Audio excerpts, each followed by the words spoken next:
15 जनवरी 2023 को नेपाल का एक सिटीजन पोखरा एयरपोर्ट के सामने अपने घर के छत पर वीडियो बना रहा था। तभी उसे एक प्लेन दिखाई दिया और वो उस प्लेन को ही कैप्चर करने लगा। कुछ ही सेकंड्स में उन्होंने ये नोटिस किया कि यह प्लेन अचानक से नीचे गिरने लगा और फिर हुआ एक जोरदार धमाका। कैसे यह प्लेन बेकाबू होकर नीचे गिर गया, जानेंगे पूरी कहानी आज के इस वीडियो में। संडे 15 जनवरी 23 सुबह के 10 बजे त्रिभुवन इंटरनेशनल एयरपोर्ट काठमांडू यति एयरलाइन फ्लाइट 691 त्रिभुवन इंटरनेशनल एयरपोर्ट से उड़ान की तैयारी कर रहा था। प्लेन में 68 पैसेंजर और 4 क्रू मेंबर सवार हो गए। 68 पैसेंजर में से 5 इंडियन भी थे, जिनमें से 4 दोस्त सोनू, अनिल, अभिषेक हॉलिडे के टूर पर निकले हुए थे। वही संजय जायसवाल नाम का शख्स अपने भांजे की जन्म के खुशी में अपनी बहन के घर पोखरा जा रहे थे। इसके अलावा ज्यादातर लोग नेपाल के ही थे। धीरे धीरे प्लेन रनवे पर रन करते हुए टेक ऑफ करने के लिए निकल पड़ा। प्लेन को सीनियर कैप्टन मिस्टर कमल और लेडी को पायलट अंजू उड़ा रही थी। यह उनकी लास्ट फ्लाइट थी, इसके बाद वह कैप्टन बनने वाली थी।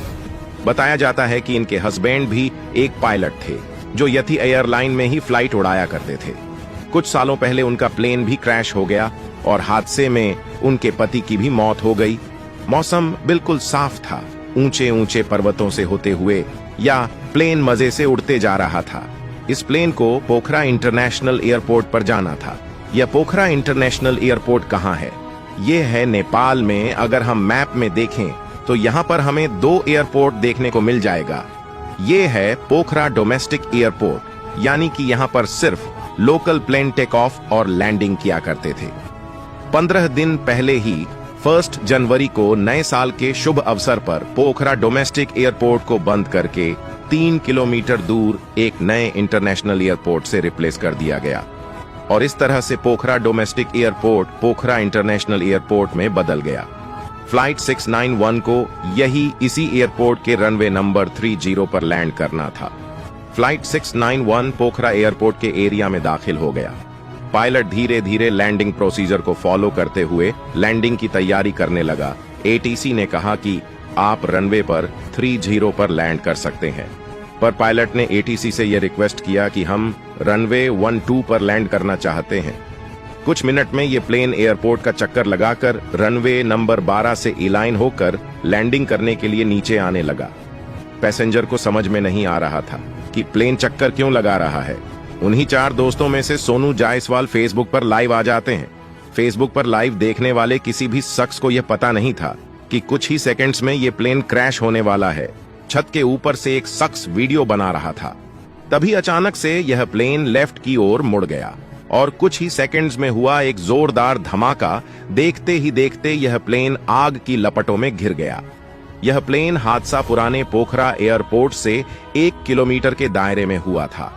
तुरंत ही स्थानीय निवासी आग बुझाने में लग गए, पर यह आग इतनी तेज थी कि घायल पैसेंजर प्लेन से बाहर निकलने में नाकामयाब रहे। इस हादसे में 72 लोगों जान चली गई। बस एक पल में सैकड़ों घरों में मातम छा गया। आखिर यह हादसा कैसे हुआ, आइए इसके बारे में जानते हैं।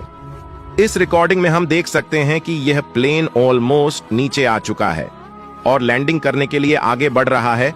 फिर यह लेफ्ट की ओर रोल क्यों हो गया? दोस्तों, यहां पर इसकी एक पॉसिबिलिटी हो सकती है। सिंगल इंजन फेलियर प्लेन का दोनों इंजन प्लेन को आगे की ओर ढकेलता है। ऐसे में अगर एक इंजन बंद हो जाए तब ऐसा होता है कि प्लेन को एक तरफ फोर्स का सामना करना पड़ता है और यह फोर्स प्लेन को रोल भी कर सकता है। एविएशन की लैंग्वेज में हम इसे VAMC रोल कहते हैं। हो सकता है सिंगल इंजन फेलियर के कारण यह प्लेन लेफ्ट की ओर मुड़ गया, पर इसकी पॉसिबिलिटी मुझे बहुत कम लगती है, क्योंकि अचानक से इंजन फेलियर ठीक उसी समय हो जाए जब ये प्लेन लैंड कर रहा था। ये थोड़ा सा सुनने में ही अजीब लगता है। और अगर इंजन में पहले से ही प्रॉब्लम होती या इंजन में किसी तरह का आग या धुआं होता तो पायलट्स को पहले ही पता चल जाता और वो एटीसी को जरूर बताते कि हमारे एक इंजन में प्रॉब्लम है। और सबसे बड़ी बात ये कि अगर इंजन में कोई प्रॉब्लम होता तो प्लेन एयरपोर्ट का एक चक्कर लगाकर दूसरी ओर से लैंडिंग करने की कोशिश नहीं करता। प्लेन सीधे ही जाकर लैंड कर जाता। इसलिए इसकी पॉसिबिलिटीज मुझे बहुत कम लगती है कि प्लेन में किसी तरह का इंजन फेलियर हुआ हो। एक वीडियो इंटरनेट पर बहुत ही तेजी से वायरल हो रही है। ये दिखने में बिल्कुल ही यति एयरलाइन के जैसा है। इस प्लेन के इंजन में आग लग जाती है और ये ठीक उसी तरह से क्रैश होता है जैसा कि यति एयरलाइन क्रैश हुआ है। पर दोस्तों, मैं यहाँ पर आपको बता दूं कि यह वीडियो फुटेज किसी और प्लेन का है। दरअसल यह रशियन मिलिट्री का प्लेन है और इसका मॉडल नंबर है 80R42, जबकि यति एयरलाइन का मॉडल नंबर है 80R72। हालांकि यह दिखने में एक जैसा है। खैर, आते हैं अपनी केस स्टडी पर।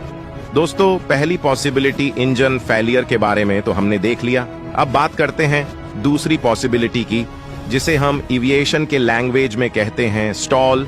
दरअसल हर प्लेन का मिनिमम और मैक्सिमम स्पीड होती है। अगर वो प्लेन अपने मिनिमम स्पीड से कम या अपने मैक्सिमम स्पीड को पार कर लेता है तो प्लेन इंस्टॉल कंडीशन में चला जाएगा और प्लेन को लिफ्ट मिलना बंद हो जाएगा। अगर प्लेन का स्पीड मिनिमम स्पीड से कम हो तो उसे हम स्लो स्पीड इंस्टॉल कहते हैं। अगर मैक्सिमम स्पीड से अधिक हो जाए तो उसे हम हाई स्पीड इंस्टॉल कहते हैं। दोस्तों, फ्लाइट 691 हो सकता है स्लो स्पीड इंस्टॉल में चला गया हो, क्योंकि प्लेन को लैंड करते वक्त प्लेन के स्पीड को मिनिमम रखा जाता है। इस वीडियो क्लिप में हम साफ साफ देख सकते हैं। यहाँ पर ऐसा लग रहा है जैसे प्लेन का नोज जरूरत से ऊपर है। एंगल ऑफ अटैक काफी बढ़ चुका है। ऐसे केस में हवा बहुत ही तेजी से प्लेन से टकराती है और प्लेन में ढेर सारा ड्रैग क्रिएट होता है। ये ड्रैग प्लेन को और भी धीमा करने की कोशिश करने लगती है। यही वजह है कि प्लेन को लैंड करते समय इसके नोज को अधिक ऊपर नहीं रखा जाता। यह एयरलाइन फ्लाइट 691 80R72 मॉडल का प्लेन था। 80R72 का मिनिमम स्टॉल स्पीड लगभग 80 नोट्स होता है। अगर प्लेन का स्पीड इससे कम हो जाए तो प्लेन को लिफ्ट मिलना बंद हो जाएगा। मुझे लगता है फ्लाइट 691 के साथ बिल्कुल ही ऐसा हुआ होगा। लेकिन स्टॉल कंडीशन में प्लेन को लिफ्ट मिलना बंद होता जाता है, लेकिन यह प्लेन रोल नहीं करता। वीडियो क्लिप में हम साफ साफ देख सकते हैं कि यह प्लेन लेफ्ट की ओर रोल कर रहा है। आखिर इसकी मुड़ने की वजह क्या हो सकती है दोस्तों? इस वीडियो के क्लिप के स्टार्टिंग में हम देख सकते हैं कि यह प्लेन एकदम सीधे सीधे लैंडिंग करने के लिए आ रहा था, तभी यह थोड़ा सा लेफ्ट की ओर मुड़ गया। वीडियो को आगे पीछे करके अगर हम देखते हैं तो हमें आसानी से दिख जाता है कि यह प्लेन बहुत ही थोड़े मात्रा में रोल हुआ था। पायलट्स इसे आसानी से कंट्रोल कर सकते थे। इवन पायलट को ट्रेनिंग भी दी जाती है कि कम स्पीड में अगर प्लेन रोल करने लग जाए तो ऐसे केस में पायलट्स को इसे काउंटर करने के लिए प्लेन को राइट की ओर रोल कराना पड़ता है ताकि यह सीधा हो जाए। ऐसा करने के लिए प्लेन में रडार होता है। पायलट आसानी से इस रडार पैनल का इस्तेमाल करके प्लेन के एक तरफे झुकाव को रोक सकते थे, लेकिन ऐसा हुआ नहीं। शुरुआत में प्लेन थोड़ा सा रोल हुआ। हो सकता है यहाँ पर पायलट ने इसे कंट्रोल करने की कोशिश किया हो, लेकिन आगे के कुछ सेकंड्स में हम देख सकते हैं कि यह प्लेन सीधा होने के बजाय और भी तेजी से लेफ्ट की ओर झुकने लगा। दोस्तों, इसकी एक वजह हो सकती है रॉन्ग इनपुट का इस्तेमाल करना। प्लेन में एलिरॉन्स होता है। ये एलिरॉन्स प्लेन को लेफ्ट राइट डायरेक्शन में रोल करा सकता है। अब आप कहेंगे कि भाई फ्लाइट 691 लेफ्ट की ओर रोल कर रहा था, तब रडार पैडल का इस्तेमाल करके इसे कंट्रोल करना चाहिए था। लेकिन प्लेन का एलिरॉन्स भी तो प्लेन को लेफ्ट राइट की ओर रोल कर सकता है, तो पायलट्स इसका यूज क्यों नहीं कर सकते हैं? वेल दोस्तों, आपका सोचना बिल्कुल सही है। इनफैक्ट मुझे भी ये लगता है कि पायलट ने रडार का यूज ना करके उन्होंने एलिरॉन्स का यूज किया होगा, जिससे ये प्लेन और भी तेजी से झुकता गया और फाइनली यह प्लेन क्रैश हो गया। इसे हम एविएशन के लैंग्वेज में कहते हैं एलिरॉन्स रिवर्सल। मोस्ट प्रोबेबिलिटी की हादसा इसी एलिरॉन्स रिवर्सल की वजह से हुआ होगा। इसे अगर एक सीक्वेंस में हम समझे तो आपको भी समझ में आ जाएगा। जैसा कि हम सभी जानते हैं कि लैंडिंग के वक्त प्लेन का स्पीड बहुत ही कम होता है। फ्लाइट 691 का भी स्पीड बहुत ही कम था। प्लेन का विंग्स ऑलमोस्ट स्टॉल के करीब था। इस ओरिजिनल क्लिप को बारीकी से समझने पर हम इसलिए देख सकते हैं कि यह प्लेन थोड़ा सा लेफ्ट की ओर झुक जाता है। इस थोड़े से झुकाव की वजह बहुत सारी हो सकती है। कोई जरूरी नहीं कि पायलट की वजह से ही या झुका हो। ये झुकाव हवा वेट की वजह से हुआ हो। पायलट इसे आसानी से रडार का इस्तेमाल करके कंट्रोल कर सकते थे, पर उन्होंने रडार का इस्तेमाल न करके हो सकता है एलिरॉन्स का इस्तेमाल किया। अब आप सोचेंगे कि क्या दिक्कत है भाई अगर एलिरॉन्स का ही यूज कर लिया, यह भी तो प्लेन को रोल कराता है। दोस्तों, यहाँ पर दिक्कत है लैंडिंग के वक्त, जब प्लेन का स्पीड कम होता है, जब प्लेन का विंग ऑलमोस्ट इंस्टॉल के करीब होता है, तो कभी भी एलिरॉन्स का यूज नहीं करना चाहिए, क्योंकि इससे प्लेन का स्पीड और भी कम हो जाएगा, इतना कम कि इसे लिफ्ट मिलना बंद हो जाएगा। ऐसे केस में एलेरॉन्स की मदद से प्लेन कभी भी राइट की ओर मुड़ नहीं पाएगा, ये लेफ्ट की तरफ और भी तेजी से झुकता जाएगा। और ऐसा ही झुकाव हमें फ्लाइट 691 में दिखाई देता है। यहां पर मुझे पर्सनली ये लगता है कि ये प्लेन लैंडिंग के वक्त थोड़ा सा लेफ्ट की ओर झुका, और इस झुकाव को काउंटर करने के लिए पायलट ने रडार का पैनल का इस्तेमाल न करके एलेरॉन्स का इस्तेमाल किया। और जैसे ही उन्होंने एलेरॉन्स का यूज किया और फिर यह रिवर्सल के जैसे कम करने लगा, यानी कि यह और भी लेफ्ट की ओर मुड़ने लगेगा। और ठीक ऐसा ही हमें क्लिप में भी देखने को मिलता है।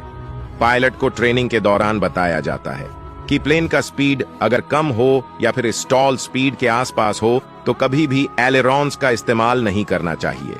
हो सकता है फ्लाइट 691 इसी के वजह से तेजी से नीचे गिरने लगा। इंस्टॉल कंडीशन से भी बाहर आने के लिए पायलट को ट्रेन किया जाता है। ऐसे केस में पायलट प्लेन के नोज को थोड़ी नीचे कर देते हैं, जिससे प्लेन की स्पीड थोड़ी बढ़ जाती है और प्लेन को लिफ्ट मिलना फिर से शुरू हो जाता है। इस तरह से प्लेन इंस्टॉल कंडीशन से फिर बाहर आ जाता है। इस वीडियो में जो कुछ भी मैंने आपको बताया या मेरी खुद की पर्सनल स्टडी थी। तो दोस्तों, आज के लिए बस इतना ही। वीडियो अच्छी लगी हो तो लाइक शेयर जरूर करें।